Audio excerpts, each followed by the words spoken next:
All right, so welcome. I was promised an audience of 60, but I guess you guys will do. um, yeah, so I'm Johnny. I've been here before. I think I've met most of you the last time I came here, which was nice because I actually work. I'm a remote worker, and I live right in Lake City, right next door. And when I found that there was an AWS Meetup, I'm like, all right, in Columbia, I was like excited because AWS is sort of what I do all day, every day. I'm a cloud engineer, and by day I basically run infrastructure for a nonprofit that is actually based out in Boston.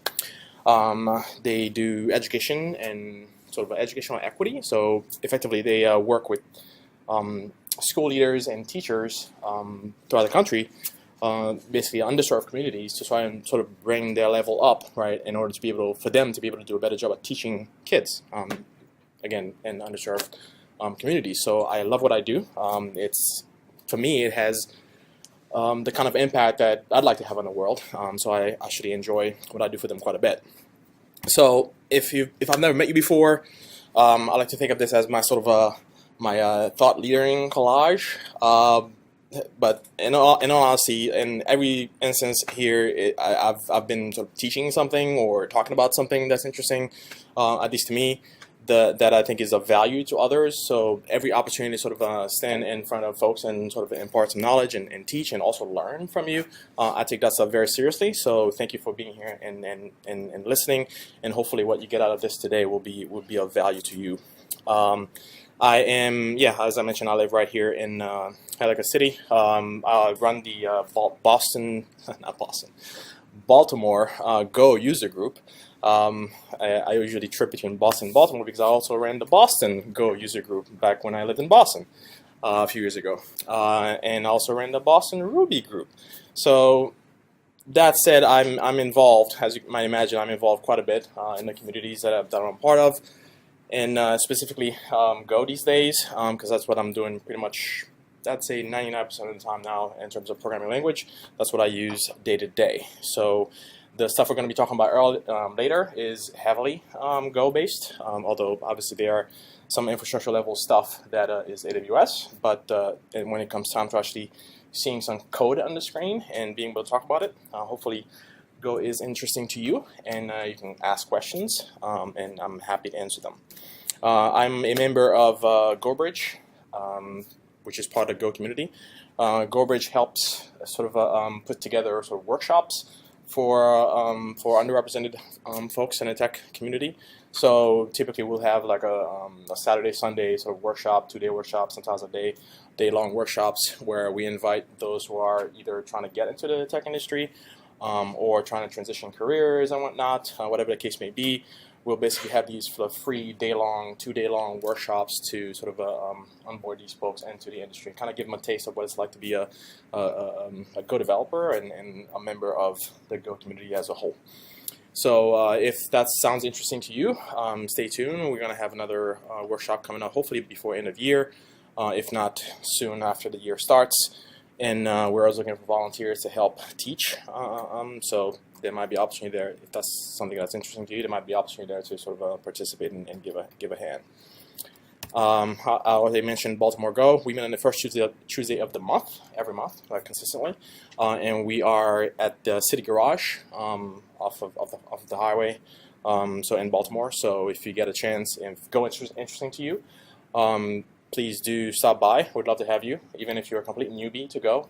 We absolutely welcome that, and that gives you a chance and opportunity to sort of learn more about Go and learn more about the community that we're trying to build out here in the greater Baltimore area.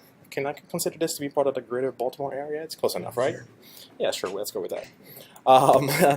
Outside of my day job, I am a trainer, so I train people actually in Go and also in AWS. And these days, there's a lot of demand for serverless orchestration. Who knew? So yeah, serverless is can I use that phrase? Is eating the world? Well, no, not exactly. It has its use cases, and we're going to get into that. But I do train, so if that's something that's of interest to you, this is my 30-second shameless plug. So talk to me afterwards. All right, this is why we're here: orchestrating serverless. So let's set some ground rules. I present the way I teach, meaning that I'm going to do a lot of showing, not a lot of telling. This is the last slide you will see, right? I'm going to show you lots of code. We're going to dive in deep. So this is not going to be sort of high level, oh, in theory works like this. I'm going to show you end-to-end working code, right? And we're going to dive in. We're going to talk about where it's glamorous and where it's nasty, right? We're going to talk about where the bodies are buried, and we're going to talk about where it actually works and has value. And please, along the way, ask questions, right? I thrive on interactivity during my presentations, during my talks. So if something is not quite making sense, you see something, say something, right? So ask questions. If something, if you want to dive deeper into something, I may or may not have the answer for you, but definitely I encourage you to ask questions and don't be shy, right? And there are no silly questions. There's only unexplored ones. So, are people still coming in, sitting down? Yep, make yourself comfortable while I take a drink. You missed my intro, so you don't know who I am. That's your bad. It's all good. It's all good. Welcome. All right. So, let's start with a demo, shall we? Actually, before we start, let me explain what you're about to see. So I mentioned that I work for an awesome organization, and one of the reasons why they are such an awesome organization and I have such an awesome team is because we take care of each other as people, and encouragement is part of taking care of people. So we have sort of these core values that we operate by as an organization. And every now and then we'll give each other shout-outs, right, for somebody exhibiting or living a particular core value, right, at any given moment, right. These are things like, somebody has exhibited some leadership quality and taking care of a particular issue, or somebody has stayed up all night with a teammate trying to debug a particular problem. These are the kinds of things that we like to sort of make known to the rest of the team, to the rest of the organization. So we give each other shout outs for these things, right? So I wanted and we use Slack as a sort of a messaging platform to communicate with each other, especially, a lot of us are remote. So I'm usually plugged in to Slack every day, so that's how I communicate.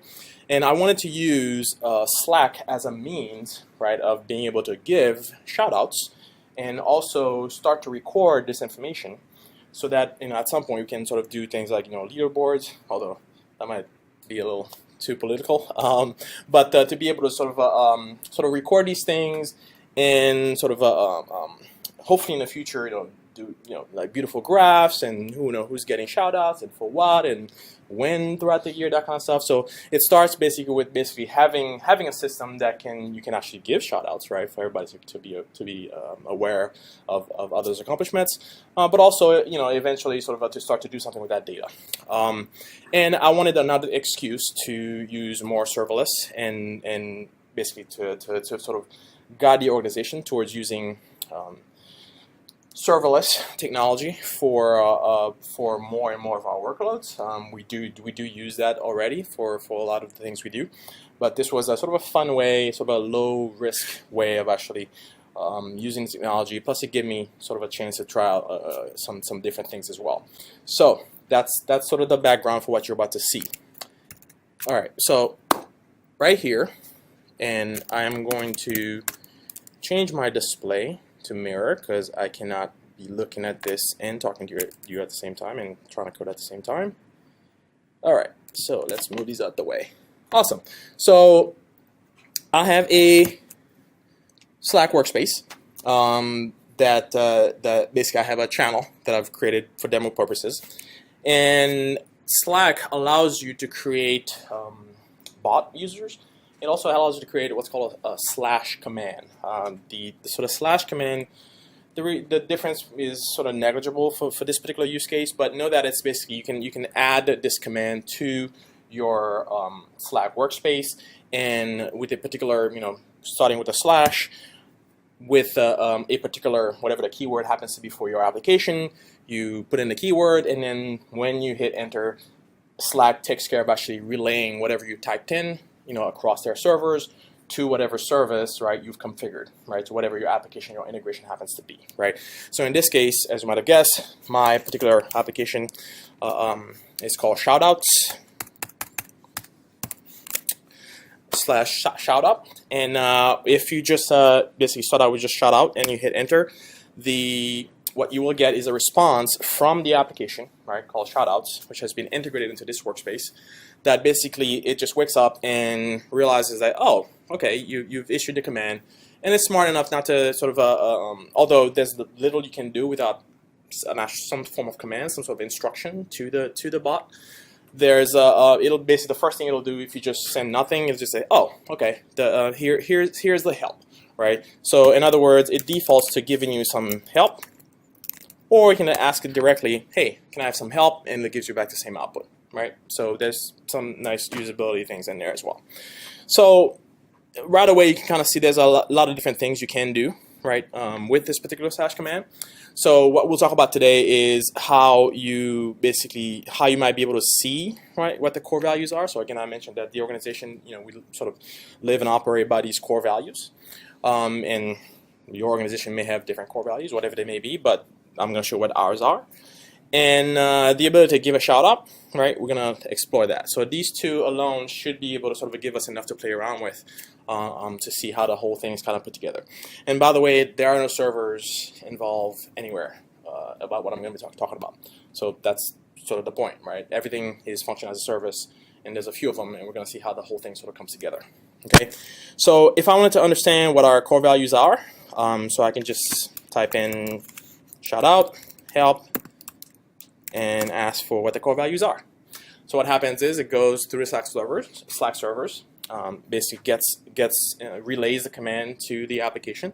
The application then parses, right, with some regular expressions and whatnot, parses what it is that you as a user has asked it to do.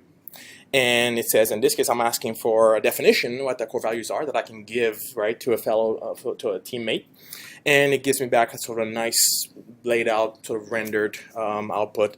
And the style of this output is basically follows what sort of a how Slack, one of the options that Slack gives you in terms of being able to sort of control how something gets rendered when it goes back to the Slack client, right? So I'm just following sort of some of their guidelines and basically saying, well, here's a bunch of text, and there can be some graphics along with that. Again, the application is returning back this payload, and Slack is then taking this payload and serving it back up in the client. Okay, so you can basically, to give a shout out, you use one of the abbreviations. So basically, if I wanted to give myself a shout out, right, so I'd mention my username, right, and again, based on the documentation, it says to give a shout out, this is how I do it, right? So I'm username and then the core value and then some sort of comment.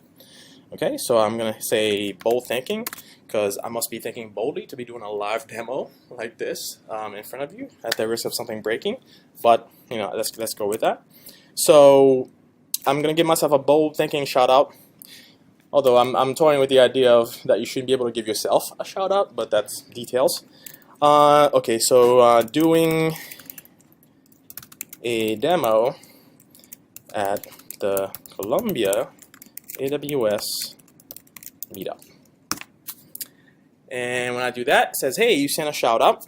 And what should happen, and momentarily, there you go, I get back a response, and I'm still playing with the format. So right now, that weird @user identifier, these are sort of under the hood. These are the user ID, the identifiers that Slack gives you your username, your handle, right? These are what it sort of tracks from behind the scenes.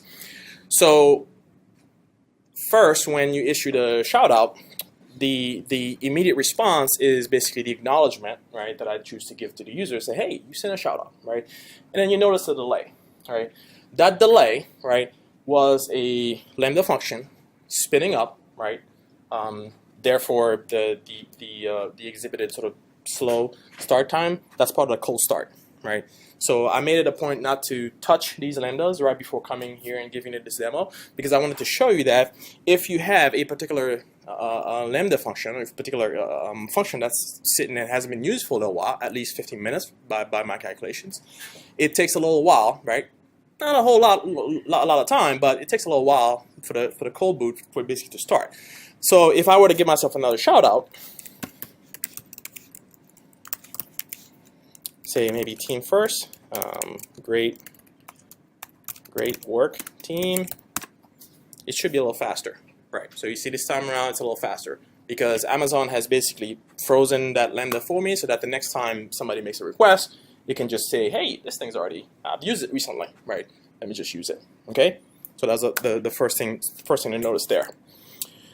So there's a few things that just happen here. Part of this process has triggered roughly 5 or 6 different Lambda functions that are each doing something different, right?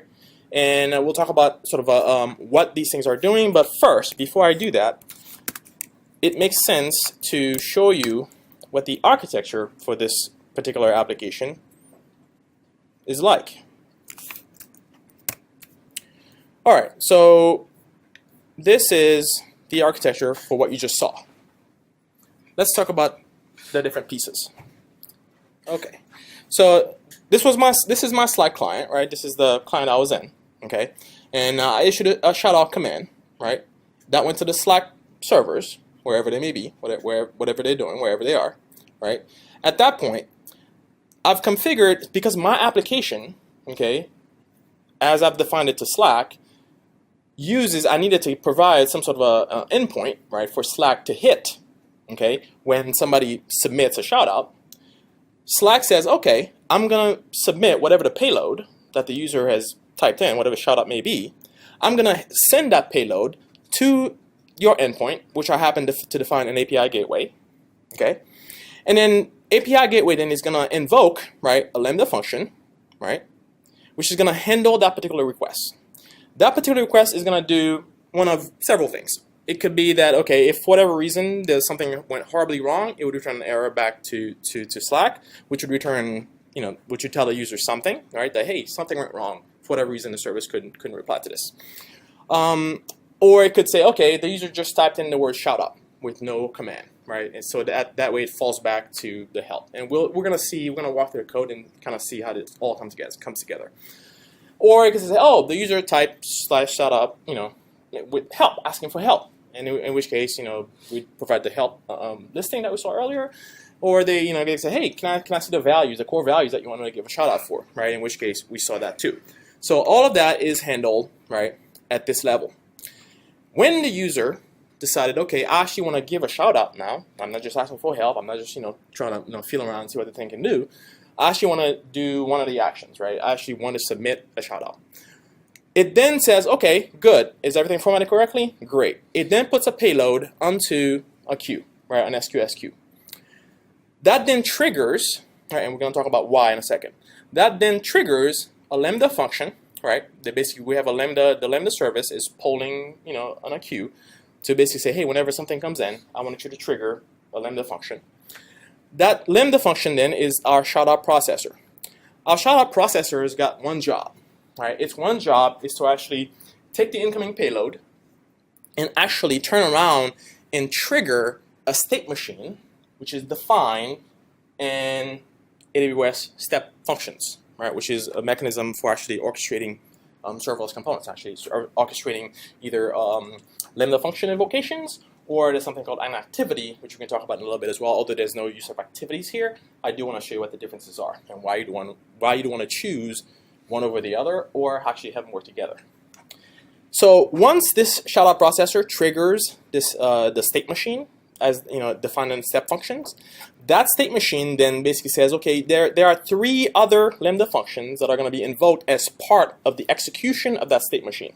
Okay, one of the things is actually going to be capturing the data, capturing the shoutout, and storing in DynamoDB. Okay, another one is going to capture interesting metrics, whatever they may be, right? That I want to keep, and I happen to be storing them in CloudWatch metrics. You could use whatever you want. So if you like Datadog, you could send it over to Datadog. If you like whatever service you happen to use or like for capturing metrics, you can interact with them at that point, right? I happen to like CloudWatch metrics because I'm using CloudWatch anyway. That works for me. And then the last thing is a webhook, right? And the webhook is basically what calls back onto the Slack service to tell the user, hey, you issued a shout out to this user, yay, it makes that visible to the rest of the channel so that other teammates can actually see, oh, so-and-so gave a shout out to, so-and-so for something nice, whatever that case may be, okay? So there are several Lambda functions involved here, 1, 2, 3, 4, 5, and we're gonna walk through what the code looks like for them. But the idea is, I mentioned that I would come back to the reason for the SQS. So imagine, in this case, obviously this service is not exposed to the world. I don't have a shout out world service, although maybe I could. But the idea is that basically this particular sort of function shouldn't be a bottleneck, right? So while the idea is that, oh yeah, the Amazon tells you can have infinite scale, right, with Lambda functions, which is true, right? The idea is that there's still a per account limit, right? So if I have lots and lots of other Lambda functions that are also executing and doing things, there's a potential there for this to become a bottleneck. So rather than trying to do all the things that these things are doing here, right, all the processing, I basically allow this particular function just to be an intake, right, for the stuff coming in. And then basically I can remove some of the back pressure, potential back pressure, right, by basically saying, hey, you know what, let me just put it in the queue. And whenever, right, the shoutout processor comes around becomes available, who knows, maybe this particular function, there's a bug in it. Maybe it can't run right now for whatever reason, right? Still, I don't want to lose a shoutout, right, that a user submitted. So I just put it in a queue, and when something is ready to pick it up and process it, it does so, right? So I remove, or rather I drastically reduce the likelihood that a message could get lost, right? I just put it in a queue, okay? So those are the two reasons why I've chosen to integrate a queue here. So, but make no mistake, when I talk about serverless orchestration, although the marketing that AWS gives you says, hey, yeah, step functions, that's where you do orchestration. This is orchestration as well, right? You're trying to string together, right, different components, right, be they architectural level or application level. You're stringing together different components to actually orchestrate the business functions. Yes? One question. I know I have some experience on the TIBCO, the traditional messaging system platform, because the SQS give you the ordering, message ordering concept. So it's strict in that sense. No. Messaging vendors have been around for a long time. They really guarantee the first in, first out, or the messaging order. Does that SQS provide that? There is a form of SQS that gives you first in, first out, right? But by default, it is not. But you can configure, like you have to basically, you can't have both in one queue, right? You have to configure a separate queue, which is configured for first in, first out. Then you have that order guarantee, okay? But in this case, pretty much every shout out coming in, because of the particular business use case, I don't need them to be ordered. The default one, works just fine. Yes? I'm just curious, just wondering about then you run the step functions. The idea of using that instead of maybe continue to use queues in order to pass it along. What is the reason in essence to use a step function or maybe continue using a queue service? Right. So in this case, it is possible that I could have queues all the way down in terms of being able to orchestrate these different functions. It just means that I'd have to have a different queue for each sort of step, right, in the flow. You could totally do that. What you get, right, and when we talk about step functions, we'll talk about some of the value add that it gives you. It's just that you can do things. So the marketing behind it is that it allows you to have sort of a more flexibility in terms of how you get your functions to work together. So you have retries, you can have in there like logic automatically. You can have parallel execution. You can have sequenced execution if you want. So you can enforce certain sort of ways of actually processing and doing things. But yeah, I mean, basically when Lambdas first came out, you couldn't do. Basically, it took I don't know why, but it took AWS until late last year to actually add support for Lambda invocations from an SQS queue. So when that happened, I was like, of course, what were you waiting on? This is like a natural use case for this. Like if something comes in a queue, you fire off a Lambda. Like why did you taking so long? So, but before that, right, you could certainly use a series of queues to have one function be done, put a message into another queue for another one to pick up. Absolutely possible. Any other questions? Yes. So is there any specific reason to use SQS instead of kinesis? So you can definitely have functions being triggered from a Kinesis stream as well as things come in. In this particular case, like I wanted something simple, right? And to me, at least for this use case, like an SQSQ seemed adequate. It was good enough, right? So but there are cases where maybe you have different sources of data. Maybe some of it's coming from your own infrastructure, and you have lots of different things that are putting things, and you want to sort of consolidate everything to one stream. You could absolutely do that and have things be reacting to those events in the stream. Yes? One other question. I know engineers don't think about this. The total cost. So what was the total cost to spin this up and have it running, say, for 1,000 messages or some nominal? I've yet to receive a bill, and I've been playing around it for a little while. So I mean, unless I put this onto the Slack, I think app directory or market or whatever it is, and then it starts getting used, then I might see something. But just as a demo thing, this barely scratches the surface of the sort of free tier that you get like in perpetuity from Amazon. So, but you could calculate. It's not like the DBS. Or yeah, nothing stored on Disk or on Medium that you can. Right, so you could see. It'd be fractions of a penny to see like end to end everything being touched here. To kind of forecast it out. Short length is really cheap in SQS too. Especially even free tier, you get like 1 million calls in Lambda. Right. Free tier, Yeah. So unless this thing became like super popular, it'd be a while before I saw a bill. Yes. So you're polling that SQSQ, is that correct? So the Lambda service is polling it for me. So I don't have to have a Lambda that's actually doing the polling. So the only thing I need to do is hey, AWS, can you please have Lambda poll this queue, right? So then when there's an event, fire off this Lambda function that I'm putting up there. Exactly. It's just an SQS event. Exactly. It's just another event source. Okay. Okay. So any other questions about the architecture itself? Because we're about to dive. We'll come back to this as we go through, basically to tie things together as we go through it. But I'm gonna start getting into some of the code now. Favorite part. Awesome. All right. Let me take another drink.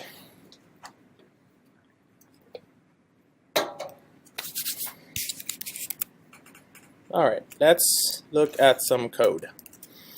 Okay, this is my shout out. Let me bump it up in size. This is my shout outs project. It is a Go project. So what we're gonna do, I'm gonna launch my my editor. And there's too much going on. Let's bring that down a little bit. Okay, so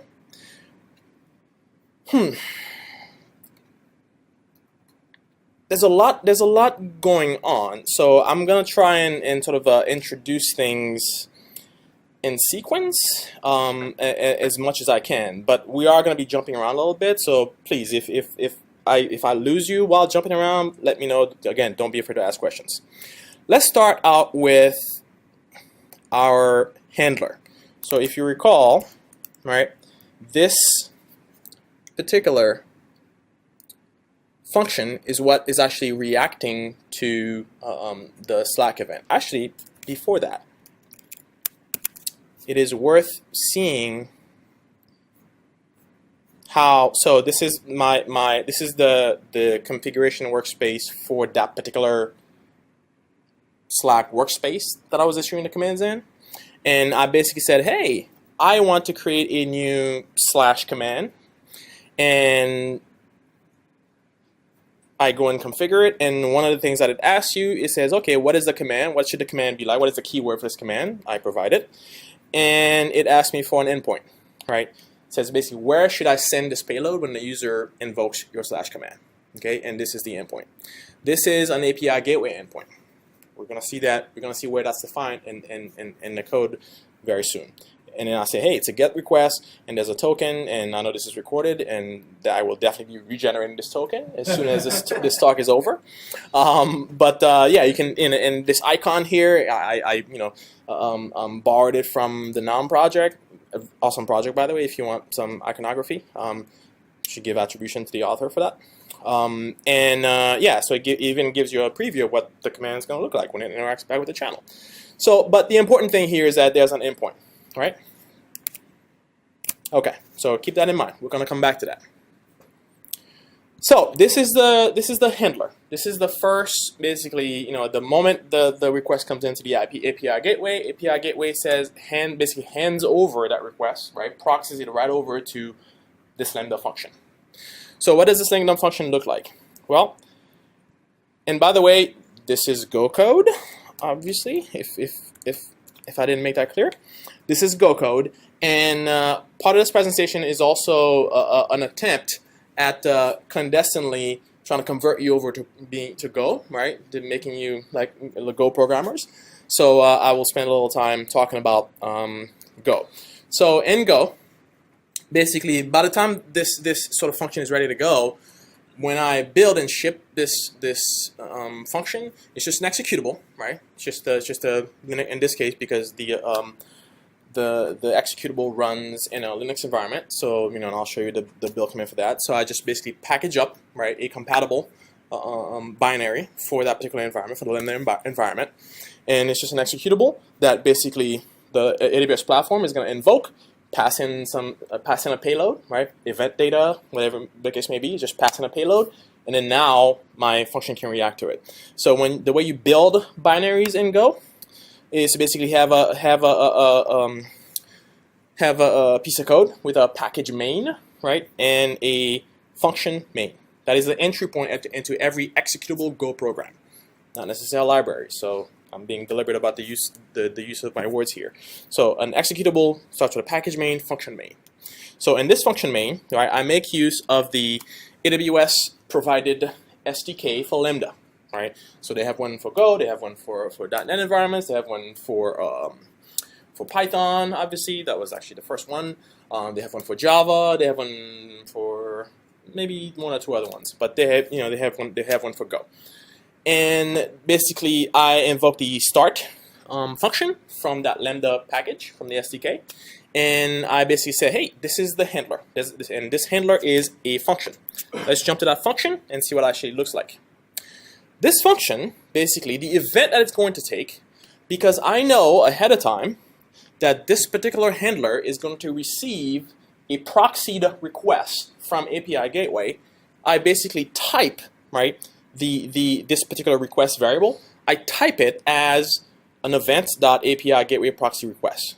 How do I know that? Well, that's just reading documentation and reading and figuring out, okay, well, what is the event type, right, that the AWS platform is going to invoke on your Lambda function, depending on the source, right? Whatever source is actually invoking or has been triggered to trigger your function, that's going to depend. So that means that different depending on the use case for your particular Lambda, you're going to have different types here being defined for the incoming request, right? In this case, it's an API gateway proxy request, okay?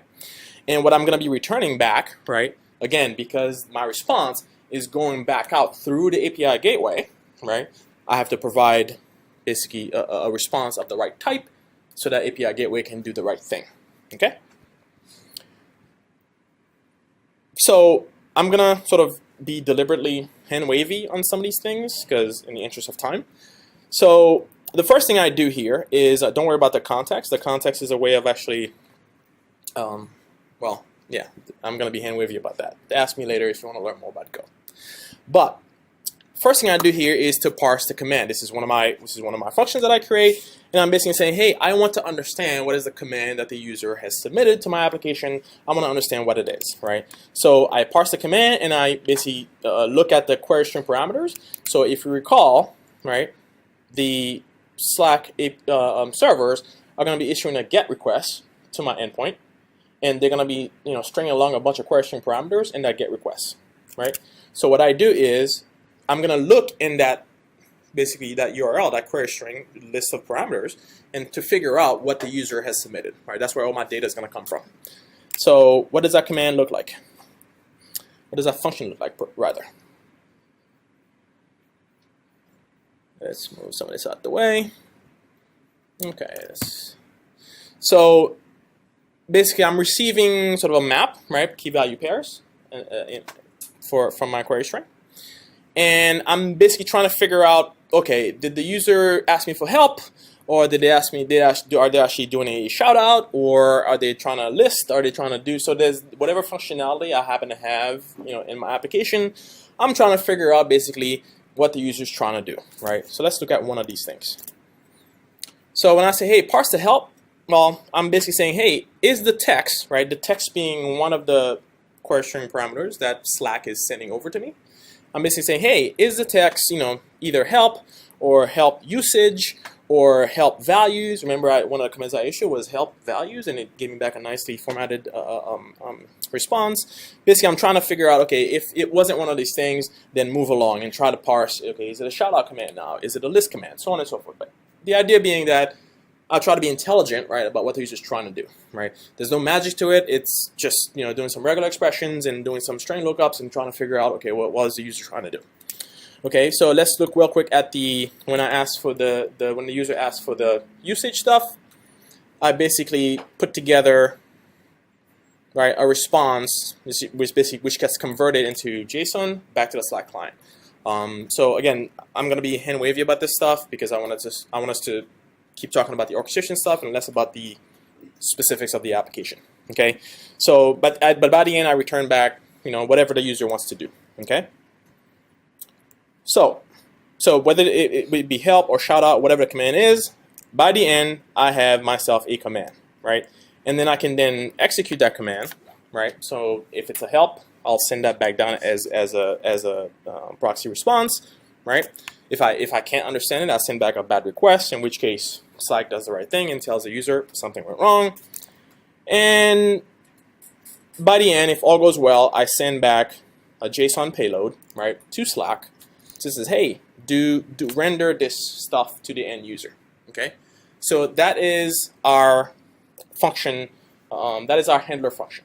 Okay, so but we've only seen sort of the immediate sort of response back to the client. What about the cases where it's actually putting something into the queue? Well, let's look at that.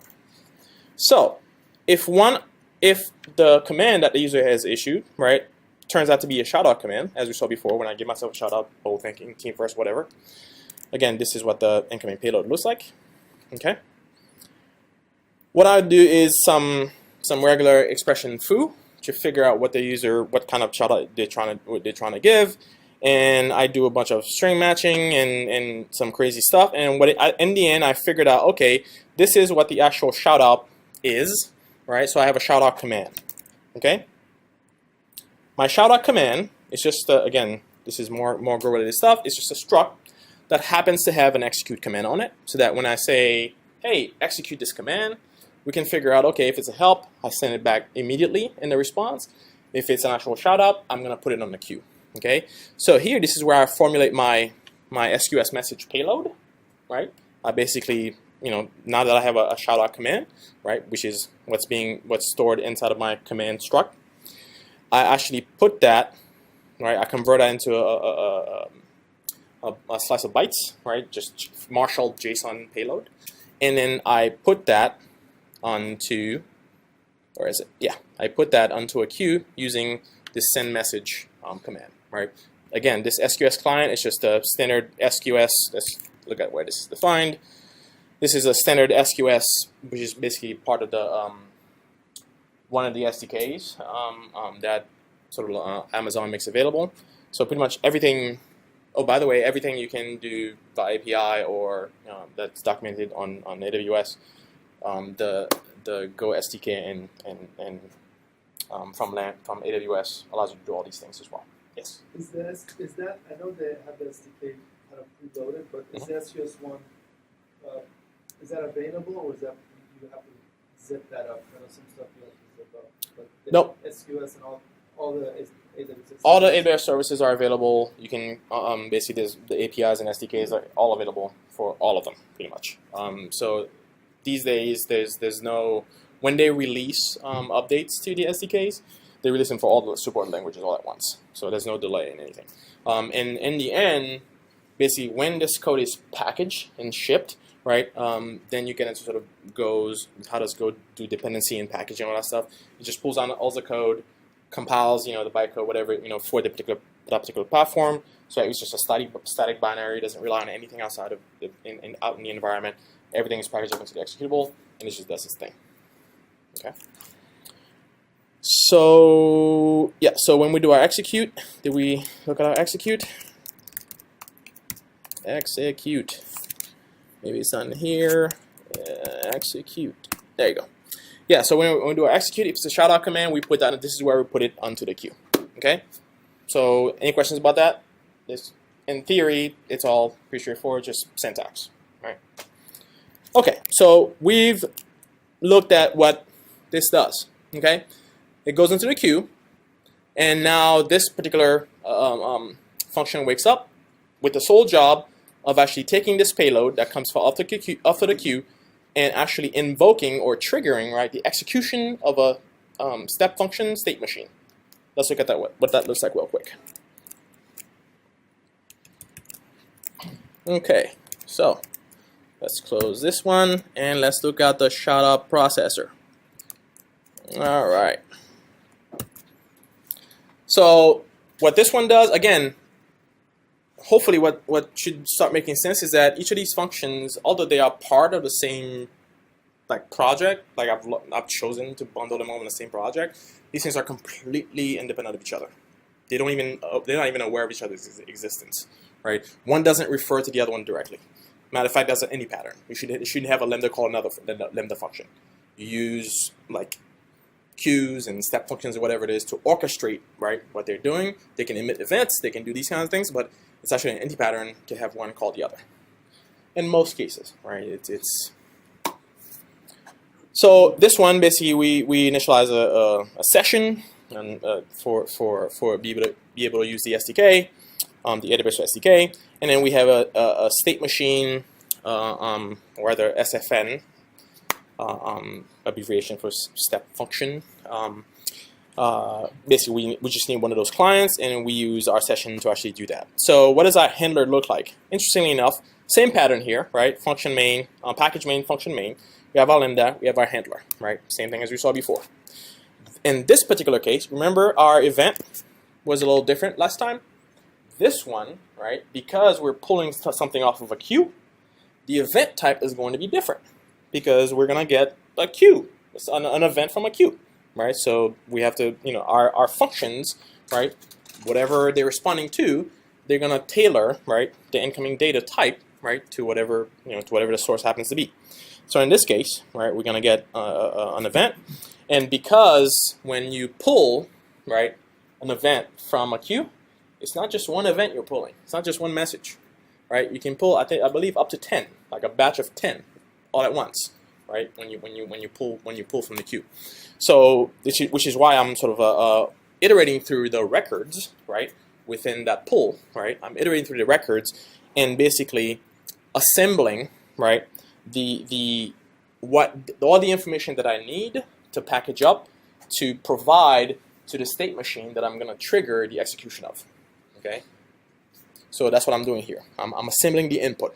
Okay, so I get the state machine ARN. So if you're familiar with AWS terminology, of course, this is an AWS Meetup. You'll know what an ARN is.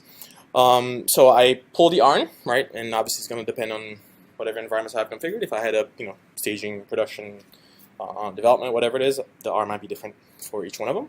So I'll pull my ARN, and the message body, right, the message here being basically the variable that I'm using as I iterate over the records, right? The body is going to be that serialized, right, that marshaled JSON that was packaged up from the previous function, okay, that was put onto the queue, okay? So when I consume that body, this is what I need to pass over in the invocation of my step function, all right? So I start that execution, pass in that input, and unless something, bad happen, I consider it a success, right? And I get out of there, return nil, and I'm good to go. Okay? Yes? So if you have a failure, what happens? Does it get pushed back on the queue, or do you have a dead letter queue configured? Or? Yes. So AWS will attempt to have your function process a given message at least 3 times, or up to 3 times. After that, it puts it on a DL queue. Which is interesting. I don't know if one has access directly to that queue. Although when you configure your queue, you can tell, hey, this is your dead letter queue, right? So as things get put into that queue, there's the redraft policy for the queue you define. You can specify a particular DL queue if you want.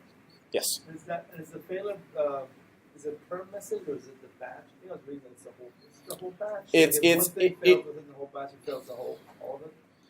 That's a good question. I'd have to that's a good question. I don't know exactly, but it's either going to do it per, well, if I had to guess, it would have to be the batch, right? Because it pulled the entire batch. If for whatever reason it failed to process, so as I'm in this particular case, matter of fact, I think it has to be the batch. Because in this particular case, right, what I'm doing is basically saying, hey, if say I happen to be on the first message, right, and I choose to return an error, right, after the first failure, well, that error is going to bubble back up, right, to the Lambda service, and Lambda service is going to say, oh, that function invocation failed, so whatever batch it pulled, right, has to get requeued. So so by that sort of reasoning, it has to be the entire batch. Fairly certain. Host if the first 4 work and then 5 fails. Well, at that point, then it becomes sort of a what is the failure mode, right, for that particular business process, right? So in theory, right, because you're queuing one message at a time, if a message successfully gets processed, it doesn't matter who its friends were, right? But that particular event got successfully processed. Right. So if it puts the whole batch in, so one thing, if you don't already know, should really count on is that when you're dealing with queues, you should count on the same event being processed multiple times, right? So you should have some sort of a failsafe in your code so that if you're seeing a particular message again, right, you sort of no-op it or you don't do anything about it, right? You can't really do it. You don't have state. Yeah, exactly. So you don't have state between your invocations, but you do have state outside of it. I mean, you could. Kind of implying that if I'm listening to a queue, I'm supposed to use DynamoDB to hold the messages that I process. Now you're thinking like AWS marketing. Yes. Yes. That would be a terrible use case. I'm not super familiar with SQS, but there's got to be some kind of acknowledgement of individual record that you process successfully. So when I use SQS sort of like outside of Lambda, if I don't explicitly delete a message off the queue, it is considered unprocessed, right? But in this case, AWS is controlling whether that message gets deleted or not, right, after the Lambda function is done executing. So it's kind of this, gray area. What happens, right, to your events if the whole batch gets reprocessed? Then again, it's one of those things where I sort of count on, okay, there's a possibility that I might see the same message again, and basically getting reprocessed. I thought I saw a hand back there. Yeah. It's been a while since I did this, but I ran into the same issue. So if you're processing a batch, I think there's like a unique ID on each item within the batch. Then you can return saying these 8 were successful, but these 2 failed. So I think what we ended up doing was we just consumed all the messages in the queue, and anything that failed, we would put them on the second queue. Right. That's so. Yeah. So for the camera, basically, because of the unique message identifier that comes with each message, you could know that, okay, I've seen and processed these successfully, and whatever ones didn't get processed, you could basically put them onto a different queue, and then or the same one, right? So that they come into a subsequent batch.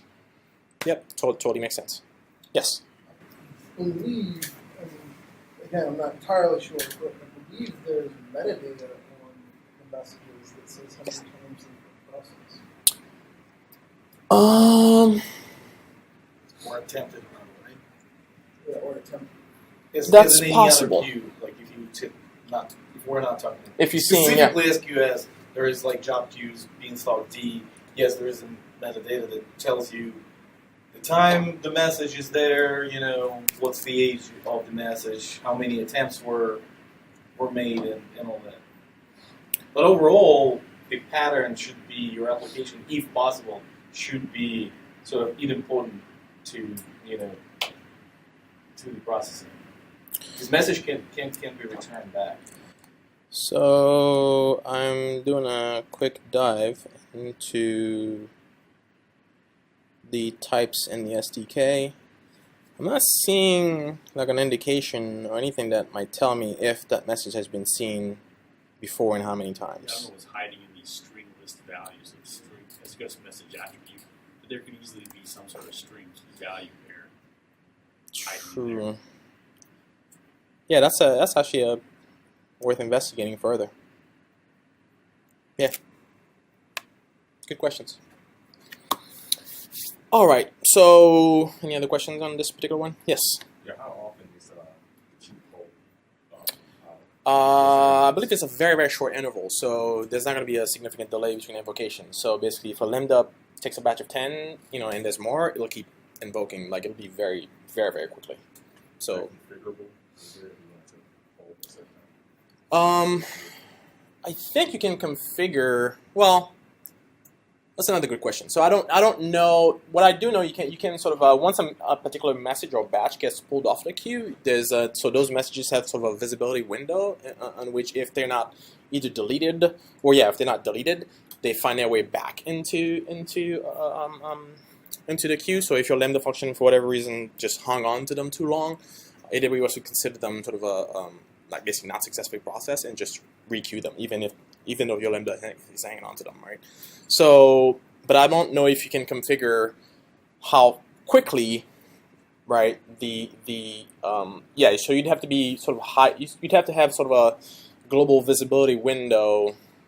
Yeah, it kind of might not even make sense though, because I think you can control the visibility of messages you pull, not how fast clients are allowed to consume. I might be wrong, but I think that's what you're asking me effectively. Like how fast can clients consume from the queue? Yeah, that's an interesting one.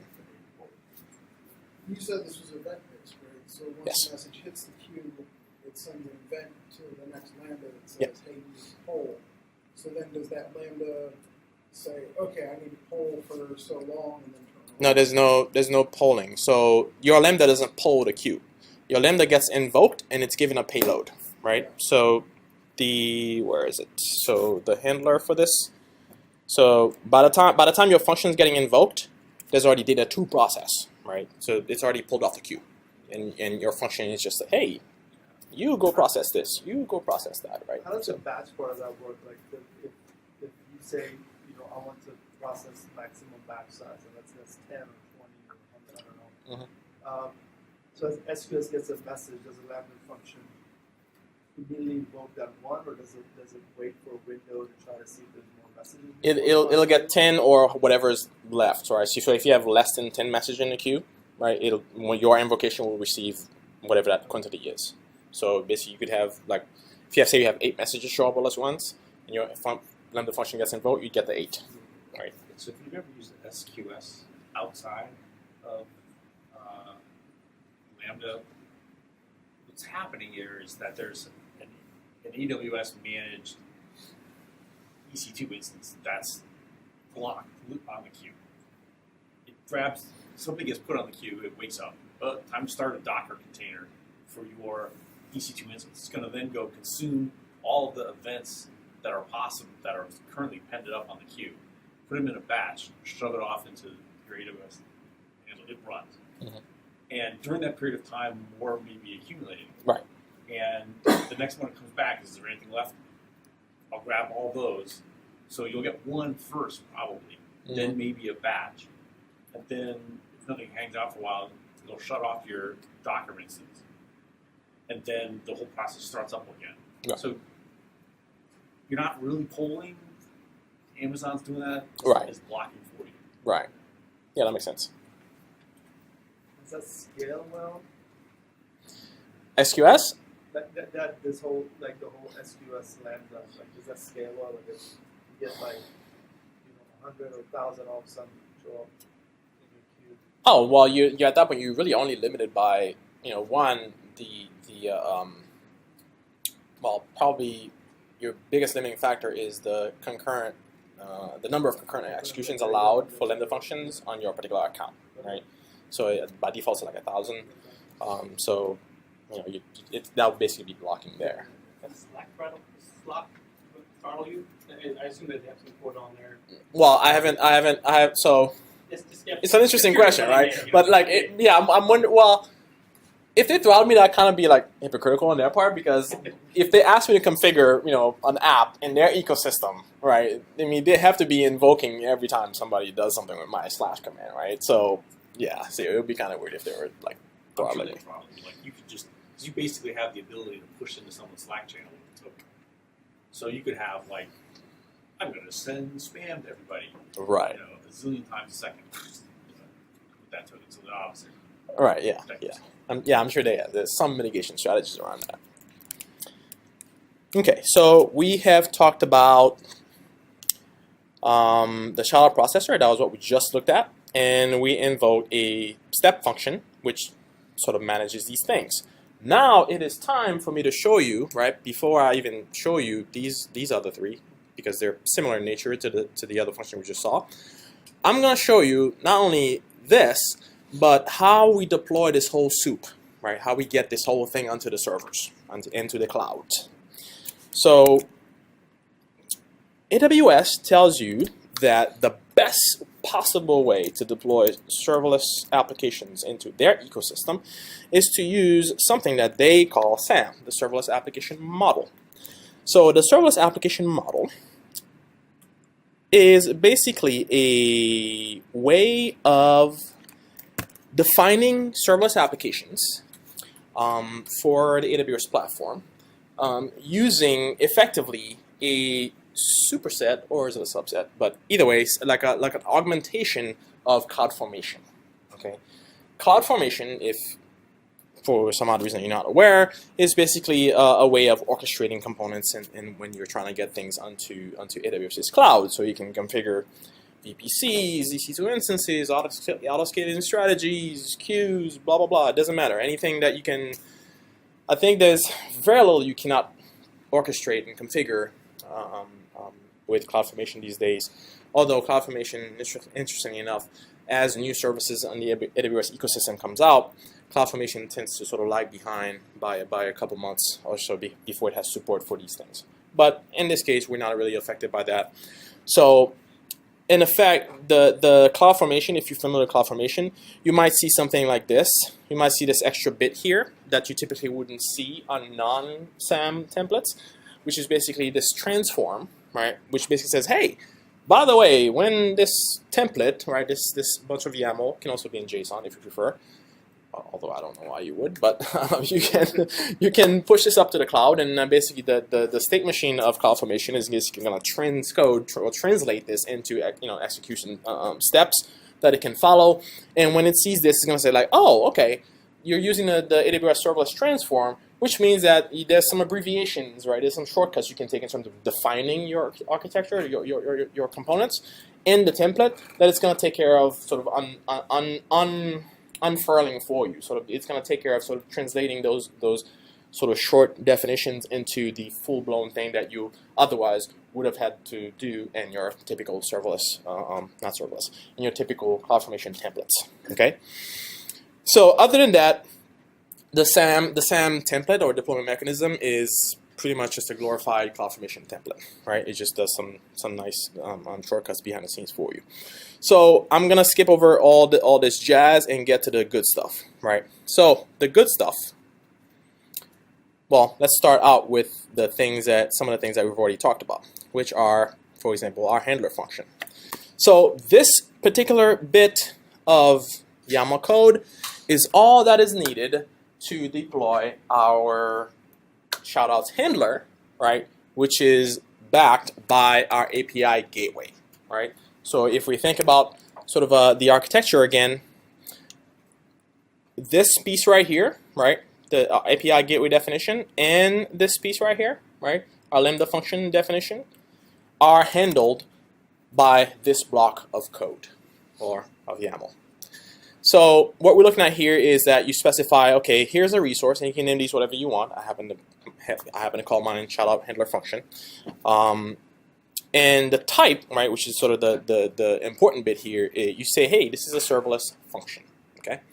And in this case, because sometimes when you have things that are depending on each other, it's sometimes, on CloudFormation, depending on what these items are, when you're relying on certain things, sometimes you need to sort of help CloudFormation out a little bit by saying, hey, explicitly this depends on this, but most of the time it figures out the relationship between your different resources and figures out which ones it should sort of deploy first. But every now and then you kind of have to give it a hand and say, hey, I really want you to do this first. This one happens to be defining a parameter that I'm storing in the Systems Manager parameter store. Again, this is, if you're not familiar with it, you can store configuration and secrets and stuff like that. You can have AWS sort of save those things for you. Although, as an aside, they have a new thing now called Secrets Manager, which I don't know what's such a big overlap. Anyways,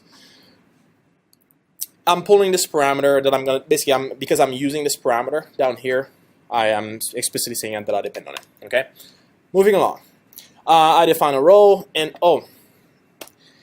my one gripe with AWS, I love AWS. I've been doing AWS for years, and I really have no complaints, even with the stuff that people complain about. But IAM, role management, dear God, that's the part like I struggle with even after years. Configuring IAM it's martial arts. It's something that takes skill and time and patience to get right. Any case, all right, and gripe. So I define my role, and I'm referencing it here, and this is where it starts to get a bit more interesting.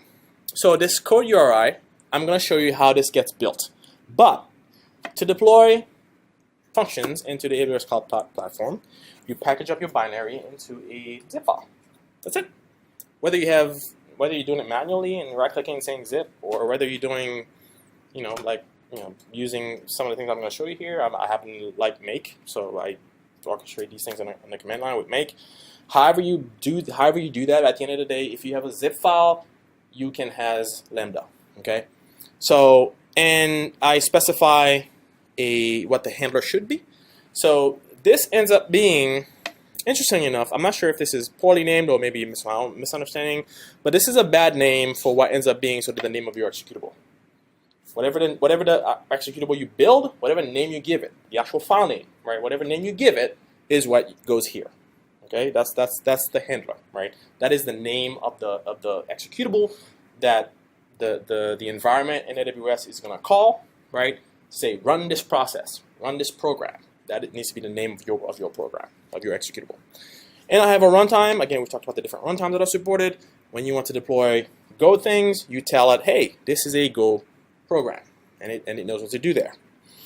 And this, I can't wait to show you this part, right? Because that's where we start talking about distributed tracing with X-ray and stuff like that. That's fun. I love that stuff. I can't wait to show you some of that stuff. But this is where you say, hey, I want tracing, right? Distributed tracing. I want that for my function, and it's glorious because this is the only thing you have to turn on. You just say, hey, tracing, and you're good. And you get to specify memory size. If you're not familiar with Lambda, in terms of performance and what you can have, right? In terms of performance and ability, right? To sort of beef up your Lambda function. This is your only knob, right? You can only adjust memory. No CPU, nothing like that. Nothing else. I'm not exactly sure. So the size. Are you gonna actually me during my own talk? I'm just saying the memory size also equals your CPU. Yes. I was taking a drink before I said that. So yes, you are very correct. So when you bump up, right, when you start playing around with the memory size allocation, that also comes with some additional CPU, right, allocations for your function. So over the years, what I've found interesting is that depending on your workload, maybe you have a memory intensive process. Or maybe you have a CPU-intensive process, whatever the case may be, right? Wherever your boundary, wherever your sort of limiter is, depending on what you're trying to do within your function, it may make sense, right? And this also controls cost for your Lambda functions. So the more resources, it's going to cost you a little more. But that said, you shouldn't be shy about experimenting with this number here. Because what a funny thing tends to happen is that depending on your workload, it may be that if you bump this up, right, to 2, 3, 4, 5, whatever the correct multiplier is for you, right? If that allows your function to execute and do the work faster, right, that's a shorter amount of time, right, that you're being billed for. So while you might have a pretty beefy, like a gig, allocation to your Lambda function, you might be thinking, oh, that's going to cost me a lot. Well, not if it does the job in a fraction of the time, right? You're being billed by the 100 millisecond increments, right, for your Lambda executions, right? So if you adjust this and your execution is short, you might end up paying less, right, overall, than if you keep this low and then your execution ends up taking, 3, 4, 5 times as long, right? So you need to sort of play around with your workloads, right, to figure out what is the sweet spot, okay? Yes? Is that the latest version of Go, or are they behind? They say Go on X, so I don't know what the version of Go is that they're using, but the beautiful thing about Go, another sales pitch on Go. The beautiful thing about Go is that you are guaranteed backwards compatibility, at least with the 1.0 stuff. So even if they come out with a sort of a, right now we're on Go 1.11, which is the latest release, like as of last month. If they come out with a 1.12 and AWS bumps up behind the scenes without telling anybody, that they bumped up to 1.12, your stuff, right, that you deploy will still continue to work because that is the Go backwards compatibility promise, right? They promise not to break your stuff, right, when they have new versions of the language, right? So this kind of frees AWS, right, in a lot of ways to basically keep up with the latest and greatest, which is probably why they have this sort of X here, right? They just say, don't worry about the point version, you have the guarantee from Go, right? So, Quick question. yes, When you were deploying the static building binary, yes. so why does runtime matter here? This is more for the AWS than it is for me, right? This tells AWS that, hey, this is not a Node runtime. It's not a Python runtime. So whatever optimizations that they do around running your particular application, this is you telling them, hey, this is the runtime you should spin up to run my application, right? Which kind of brings up an interesting point. If I told it this was a Node runtime and shipped a Go binary, what would it do? So the runtime indicates like how it is that I'm going to communicate with that binary. Yes. How to pass events in there. Now, Right. in particular, I was going to talk about this later. Mm-hmm. Go has a unique interface to the larger Lambda driver that you can exploit in wacky ways. Because you register a handler, Mhm. you don't just take arguments from your Lambda function. So you can do things before you register your handler and Mhm. exit. You can do things after you register your handler and exit. Like one of the things you can do is you can start another process. Yep. And hold on to that and pass it into the handler. And while your container that handles is live, that process is still running. So you can use that to sort of warm up in a large way things using a Go runtime that you can't do in other ways. Interesting. I'm going to have to try that. Nice one. So probably it's not directly related to runtime, because runtime is compiled in your binary, but it's more about invocation of that binary that you put there. Right. Which makes sense. And handling, the surroundings and wiring it Right. all up. Right. It So also 1x how I- or 2x, it doesn't matter for Go because it's statically linked Yeah. file. I Exactly. suspect that there's formulas inside Lambda. It's going to basically build a Docker file about how to run this thing Mhm. that depends upon the runtime. Right. Which makes sense. So this is where the event section is also another fun part of defining Lambdas with CloudFormation. This is where you kind of specify the other things that it's gonna hook up into. And one of the nice things that AWS allows you to do, or rather the SAM template specification allows you to do, is defining API gateways. But you couldn't tell just by looking at this type here, now could you? This is one of the nice things of, well, depending on how you look at it, this is one of the sort of nice things that sort of the SAM template sort of allows you to do, and not have to sort of specify a resource, right, with sort of all the different things and knobs and whatnot that you'd have to configure to deploy an actual API gateway. You can simply just say, hey, I have something, whatever, some arbitrary name, and its type is API, right? So what that tells CloudFormation is that, oh, okay, I'm supposed to basically unpack this and make an API gateway resource out of this thing, right? And basically what I'm doing here, I'm specifying as just basically a couple properties that I care about, is basically what is the path that I want this thing to respond on, right? And what method that I want it to respond for, right? So that means, so if you recall, back in the definition of my / command, I told it, hey, this is the endpoint, that's my API gateway endpoint, and I want you to submit a GET request, right? Again, this is the endpoint / shoutout, GET request, and I tell it, hey, this is the path I want you to define, and I want you to respond to GET requests. Okay, that's how those two connect. All right, so this is going to create my API gateway for me. Okay, and an executable wouldn't be a great citizen of the Unix Linux ecosystem without basically working with environment variables.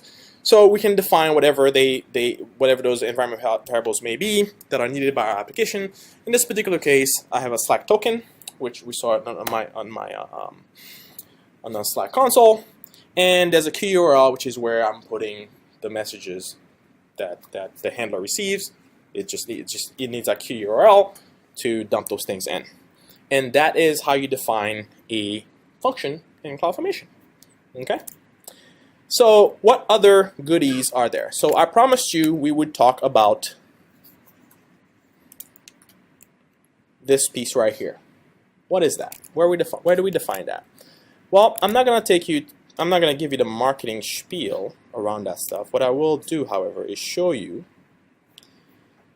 the definition, right, or what that looks like for a state machine, right? So step functions, the AWS service, allows you to declare step functions, right, that basically allow you to orchestrate, right, using the ASL, I believe the Amazon States language. It's a way of actually defining how your state machine is configured. To basically allow you to create sequences of invocations. You can invoke things in parallel. You can have retry logic. You can have different ways of actually orchestrating your functions and activities within a state machine. So in this case, right, if you recall, I had 3 steps, right, or 3 invocations that I need to work with. I have a storage step or a save step. I have a metric collection step, right? And I have a webhook to call back to Slack, right, when this whole thing is done, right? So these are those 3 steps, okay? So this is my save step, right? The type is a task, and the resource is the actual ARN for my shoutout saver function, okay? I have a shoutout saver function which is defined in very much the same way that we saw for our handler definition, okay? So I string together these things using sort of a CloudFormation sort of, you know, keywords and special characters and whatnot to assemble what the actual ARN is going to be for this particular function, right? And I can do things like give it, you know, a timeout. So I say, hey, if this thing spends more than this amount of time executing, kill it, right? And then I provide a next step. The next step is a metric collection step, right? And again, these names are arbitrary. You name them whatever you want, right? And I say it's a task. And I also give it a timeout, and I also give it, you know, an ARN, and I say the next step is a callback, right? Remember the last step of our process. Again, same thing here, and except this time I say, hey, this is the end, right? This is a very, very simple state machine, right, for definition and step function. In terms of what you can do, you can do a lot with step functions. So I would highly encourage you to try and play around with it, all right? So, but what I do want to do, however, is to actually show you what that actually ends up looking like in the service.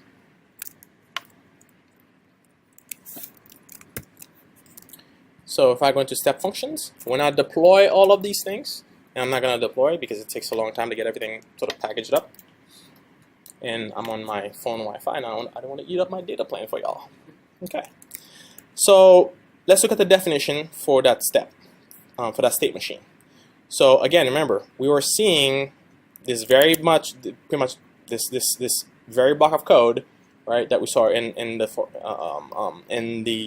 CloudFormation template, that's the definition that gets captured when I deploy this. Okay, so this is my shoutout processor. That is the name, right, of my state machine. And I have all these steps here, and then you have a graphical representation here of what these steps are. That basically, which is kind of a nice way of step functions that hey, this is sort of the visually, this is the sort of the flow of your invocations. Okay, and when your step functions are invoked, and we're gonna see sort of behind the scenes how everything sort of comes together. When that invocation is made, right? Every time you see green, that's a good thing. Okay, so when this particular shoutout processor invokes, passes in a payload, what does that payload look like? Well, this is what a shoutout looks like coming from Slack. Okay, or rather, Slack sends some information over to my shoutouts handler through my API gateway. Okay, I package it up into a shoutout, right? Whatever the definition of that object is within my ecosystem, within my world. And I say, well, my shoutout contains an ID, which I make a UID, and I have a kind for it, and so I have different kinds of shoutouts. So I'm going to specify the kind, and I'm going to, it just happens to be that definition comes with a bunch of extra text. And I have a thumbnail for it. So if you remember, the thumbnail was the nice little graphics I was showing when I was showing the core values or whatever it is. So that I capture that too. And then I have things like the sender, right? These were the things that you were seeing on the screen after the shoutout came back. And I have the the sender name. So I capture a bunch of extra things around who was sending the shoutout and to whom they were sending it to. And I'll also capture the team, which is going to be interesting. Like, keep that in mind. I'm going to show you where the team comes into play when we look at the metrics. And basically the comment. So if you remember the comment I sent in my shoutout, say, hey, great work team, it captures that as well. And then there's a response URL. Where does the response URL come into play? Want to take a guess? Response URL? Yeah, because what happens is Slack by Slack giving you a response URL, it basically says, and the documentation states that you have up to, I believe 30 minutes or something to call back, right? Using that particular response URL to let the user know, right? Say you have something that takes a little while to process, right? In this case, I have like a multi-step thing, right? I want to call back into Slack when I'm done processing, right? So that's why I capture the response URL, and that's the response URL that I give to my webhook, right, function, right? When that particular function gets invoked as part of my state machine, it uses that, right, to call back into Slack, which calls back into the client, okay? So that's how that whole thing sort of stitches together. So that is the input I feed into my state machine, and that is the output that I get out of my state machine. Why am I getting the same output? Here's another inside inside bit of wisdom. Think of your step functions.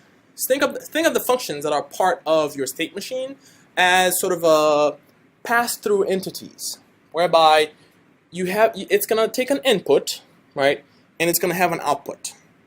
Okay, if you are stringing together, right, a bunch of different sort of components as part of your orchestration, right, and you want the same data, right, to flow through the system, in this case, I do, right, I want the same data going through the save step to go through the metric step, because I'm going to do the same, I'm going to do some additional processing on that same exact data, right, I want all of it, right, same thing goes to the callback. Well, yeah, could I have just sent, in the case of the callback, could I have just sent a response URL? Sure, but I don't know what I don't know yet. I don't know if I'm going to want all the data at some point or none of it. Or maybe I add a fourth step in here at some point. And I want the data that's been being, like passed through. So basically, I just allow the data to just flow through, right, all my different invocations.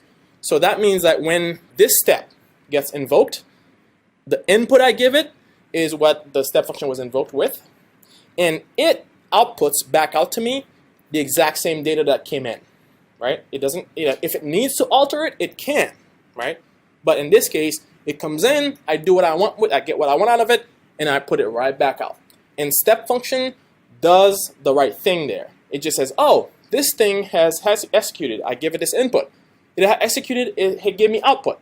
Now I'm gonna call the next step, right, in the state machine. I'm gonna pass whatever I got as output from the previous invocation as input for the next invocation. So it does that handshake for you automatically. And it is not by coincidence. It is a deliberate way that step functions is architected so that you can do things like this. You can allow your data to flow through all the different steps of your state machine. Okay? All right. So let's see. The last thing, how doing on time? This is actually a long time. Is everybody okay? I just want to make sure everybody's good. Okay. So we're in the home stretch here. Okay. So we talked about a save step, and we talked about a metric step where I'm doing some collection, right, of data. Well, what am I collecting exactly? Well, let me show you. If I go to CloudWatch,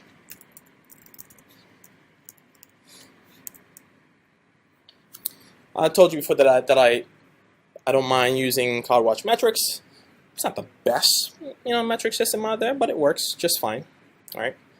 So here, I've created a special namespace called shoutouts, where I collect metrics, right, during that metrics invocation step, right. So I have one of the metrics here is the shoutout, and I just happen to have, since I only did one invocation as part of the demo. But you can see how pretty much as invocations come in through the pipeline, this graph gets filled with dots and lines and all that good stuff. So I'm actually using CloudWatch metrics, to collect information, right, about, sort of custom metrics, right, which, in this case are really business level metrics that I care about, right, as a business owner or as an application developer, things that I'm not interested in. So you notice this has nothing to do with, like performance of the Lambdas and all that stuff. That's a separate thing, which I'm going to show you in a bit. But this is me, right, being able to communicate with any other service that I want within the AWS ecosystem or outside of it, right, inside of my Lambda functions when they are invoked. In this case, I happen to be using CloudWatch metrics to collect some additional data. Okay, pretty straightforward.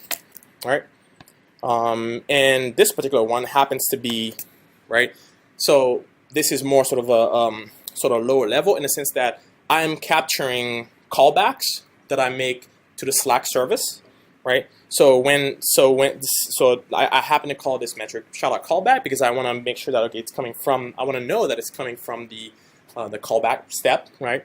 And when I issue an HTTP request over to the Slack API, it says, "Hey, I have a response URL here. I'm invoking it because you gave it out. I'm invoking it. Please give the user back this information." I want to make sure that it happened successfully, right? And that's the other lesson when dealing with serverless architectures. It's very, very hard to understand your complete system when there's no persistence, right? And across invocations with all these different pieces. So you have a distributed system, which is effectively what this ends up being. You have a distributed system, each of them emitting their own logs into deep crevices into CloudWatch somewhere that you have to go string together and find together. And by the way, CloudWatch logs, like it's great as an agent to collect logs, not very great to navigate and understand what. Yeah, it's an awful interface, and I really do hope they do something about that one day. But in the absence of that, things like this, using CloudWatch metrics as a way of capturing significant events, right, that you care about. In this case, I care to know if my callbacks are successfully being handled, or if I have a problem. So maybe I'm getting a 404, maybe I'm getting 500, whatever it is on the Slack service end, whatever the response I'm getting back, I want to capture that because I want to come in here and say, oh, are most of my callbacks successful or are they not? Right? This is another use case here. Okay. Now, I'm going to show you the other interesting bit of this process. So who here is familiar with X-ray? Okay, 2 or 3 people. So X-ray is your, am I in the right location? Yep. So let's look at, it's been more than, I guess it's been more than 30 minutes since I showed that demo. Wait, what? I think you have the X-ray stuff to comment it out, actually. That's all Do I have that commented out? Some of it was. No. Am I in the right region? Looks like it. There we go. That looks better. All right. We're in business. Okay. So first things first. Where is my...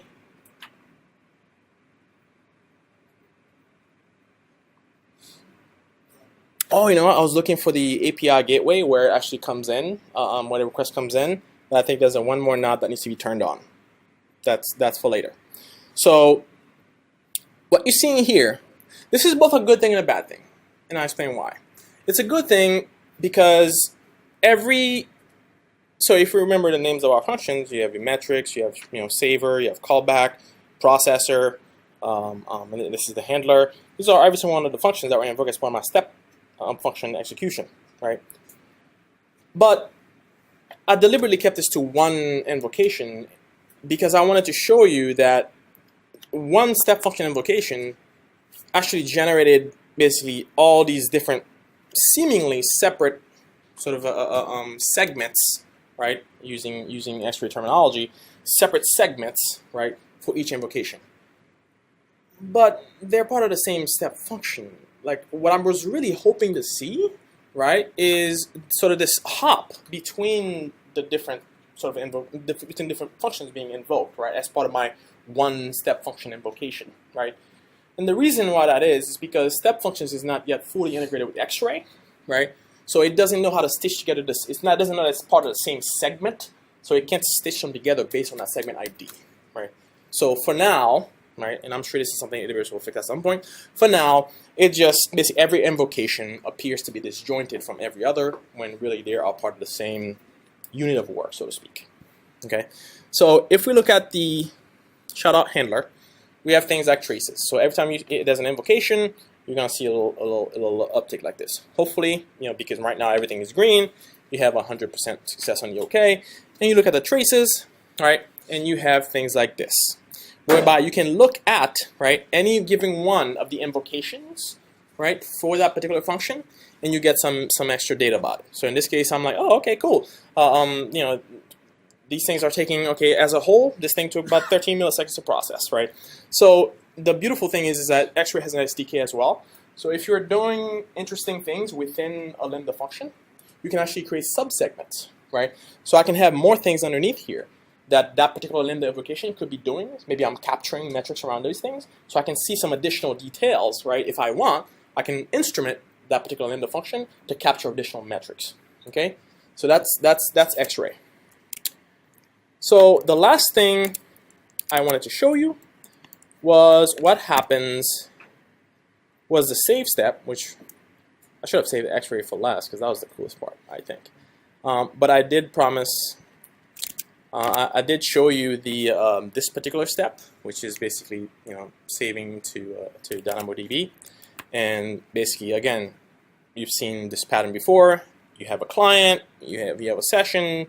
Basically, I start out the session. Oh, and by the way, I'm invoking this thing as part of the init function, which is basically called, if you have an init function, it is invoked for whatever package in Go that you have. So if I have multiple packages in this application, each one could have their own init, and the init is guaranteed to run before everything else within your package. Okay. So in this case, I happen to be. This is where I'm doing the invocation of this of these two particular variables, and the reason why I'm doing these things outside of any other function. That's another best practice. If you want these things to survive between invocations of your Lambda function, right, you make them globals. Okay? By me keeping these things outside of any scope, like function handler, or any other function for that matter, I'm telling AWS that, hey, when you freeze this Lambda function, when you freeze this container, please, right, keep these things around. So that when your Lambda function gets pulled back out of the warm state, these things, it's not going to reestablish a session with AWS. It's not going to reestablish a connection with the DynamoDB service. These are already warm and ready to go. Okay. And here, all I'm doing is basically, if you've never worked with DynamoDB, this is pretty straightforward. You have something called an item, which is basically where you store your JSON payload. I'm just marshaling, a map out of it and then putting it into a DynamoDB table. And that DynamoDB table is defined inside of my template again here, which was the very first thing that I deployed, right? Again, a resource that I define in CloudFormation called DynamoDB table. I provide some attributes, some indexing and yada yada, all sort of DynamoDB specific terminology, and then I use this table in my code. I put that stuff in my code. Okay, so you've seen the callback, you've seen the handler, you've seen the metrics, you've seen the processor, and you've seen the saver. So you have 1, 2, 3, 4, 5. Nope. Am I counting right? Yeah. It's getting late. I can't count anymore. Yep, there are 5 different functions as part of this. Project.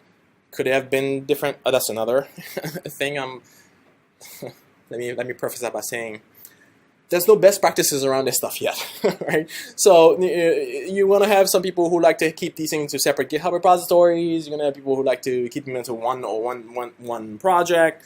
You're gonna have basically, at work we have a functions sort of directory where we throw ad hoc, sort of Lambda functions that anybody on any team can use. But then other times we have a single project which makes use of several functions, which only makes sense within the context of that project. In this case, this is a shoutout project. It makes sense to keep everything into this project. But again, there's nothing that says some other team somewhere can't invoke these things on their own. Once they're on the platform, they're there, right? So again, organizing, kind of do what makes sense there. Yeah. I'll just point out that there's a dark art here. Decide if this is a good idea or a bad idea. But you've got 5 Lambda functions there, which means that your first cold start has to start 5 separate Lambda functions. Yes. Lambda functions can listen to more than one event. You could roll these all up into one big Lambda function that listened to different events, that did a case analysis of what kind of event they got, and invoked different sub-handlers, and now they're all tied together, and this is generally a bad programming practice, except that it would start up 5 times faster. It's the Lambda monolith. Right. But you could make the mega Lambda. Yes, you could. So if you believe the experts and those who are deep in the land of Lambda, when I sort of had that same feeling when I first started out, using Lambda, and say, why are we breaking these things so darn small? Why are we making these things, so completely sort of all these problems that you're mentioning? I was basically reasoning to that because I was thinking in the context of how I'm used to sort of traditionally building applications, and the first time I came into I guess it makes sense to keep everything separate was basically when I was building an API which was being serviced by API Gateway. I basically had what you're talking about. Basically, I had a Lambda function which basically served as the router of traffic, right, to other Lambdas to do things. And in the end, I was like, well, if API Gateway, right, is taking in these requests and can determine where to route those requests, am I not sort of duplicating effort there? So what I did was I refactored out that router Lambda, so to speak, and leverage API Gateway to do the right thing, and it worked just fine, right? So that not to say that it solved this particular problem that you mentioned, but once I started doing things sort of the advised way, which again is not necessarily always the best way, but I started seeing sort of the value of leveraging sort of the provider's sort of best practice, because they know sort of they have a roadmap in terms of being able to say, you know what, we're going to improve. I can guarantee you that AWS is working on improving the whole cold start thing right now, right? It's a thing for them. They know it, right? It used to be that, Lambdas, they take 5 minutes. That's just too short amount of time. 2 days ago, they increased it to 15 minutes. So, I know they're working on that. So I try not to sort of engineer ahead of time, so to speak, around these things. But that said, yes, if you had a very sort of invocation speed. Right. If you wanted to get that extra boost of speed, right, and forego the cold start, that's one way you could do it for sure. But yeah, again, you kind of say, okay, well, how much engineering do I want to do up front here versus just. I've seen people. You can detect when you're been unloaded, and will unload essentially post a SQS message. All right, and then load it back bring me back up, please. Yeah, I'm about to die. Like warm me up And again. that is Right. just cold start is such a problem. It is a problem, and you know where it's even a greater problem? Inside of VPCs. Oh my God. When you have because it needs its own sort of network interface into the VPC, that takes a long time, right? That takes like a wicked long time. So, like, I tend to avoid using lambdas that need access to things that are inside of a VPC because of that reason. And I didn't show you the activity thing as part of step functions, but you can work together. You can put together the serverless, stateless, short-lived Lambda things with long-lived services as well, and orchestrate them within that step functions as well. Step function has a particular name for them, calls them activities instead of tasks, as I showed you in the definition. So, and then those activities effectively allow you to have long-lived services that effectively that's all you need to create an activity. What's important here is this. So when you create a long-lived service that basically says, hey, I'm going to use this ARN, right, to poll the step function service and ask for work, right? It can be part of the orchestration of serverless and serverful sort of orchestration, right? So I forgot where I was going with that. I was answering a particular question, but I did want to sort of mention the activities bit, because I think sometimes folks think, well, step function is only for Lambda functions. Well, no. I have systems in place right now that are orchestrating both long-lived services and Lambda functions as well. I'm trying to read it. Does API Gateway 9 can also directly hook up to SQS or not?